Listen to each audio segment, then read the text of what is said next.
Hello and welcome back to another DIY video.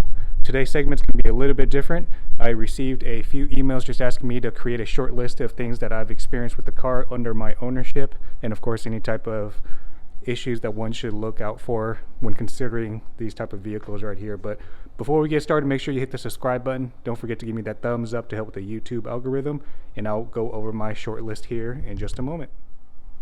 So first things first, on this car, I'm sure everyone's going to ask about the IMS bearing. How's it holding up? If I've experienced any type of issues, has it been replaced, and so forth. And from my understanding, 2007 is going to be the first year that they've introduced a larger reinforced IMS bearing. So for me, it's been a non-issue. I am currently at 103,000 miles, and it's been fantastic. I would say pretty frequent oil changes, frequent being every 5,000 miles or twice a year. Personally, I know the manual calls for only an annual maintenance, but oil changes are cheap, so I do it pretty frequently.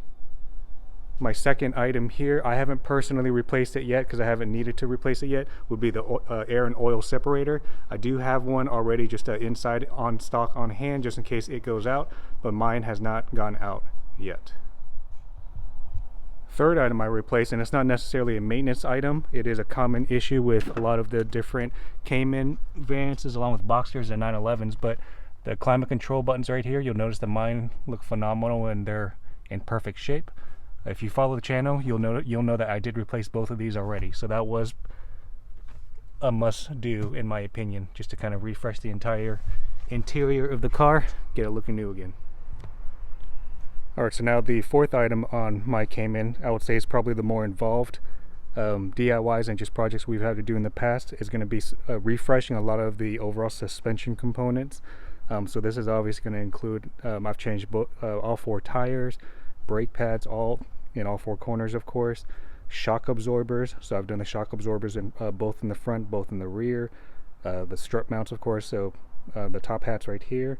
Lower control arms, the main lower control arm track arm, so if you're getting that little annoying creak noise when you're going over speed bumps, that's essentially what that is.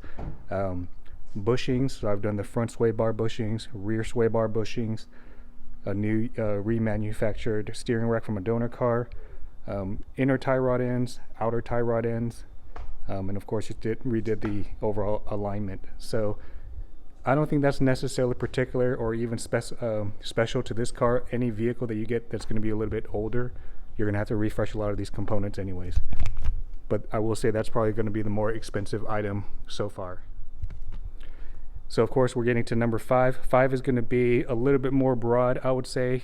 Just overall standard oil changes. I've changed the cabin filter up here in the front so you can have a nice fresh climate control smell.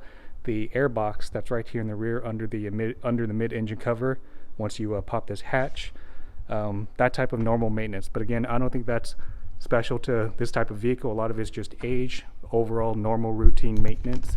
I will say, of course, if you're comparing just German cars in general to Japanese cars, whether it be a Honda Civic, Toyota Camry, whatever it is, those are obviously great reliable cars as well. Maintenance, if you're not doing it yourself, maintenance on this car versus that type of car is obviously going to cost more.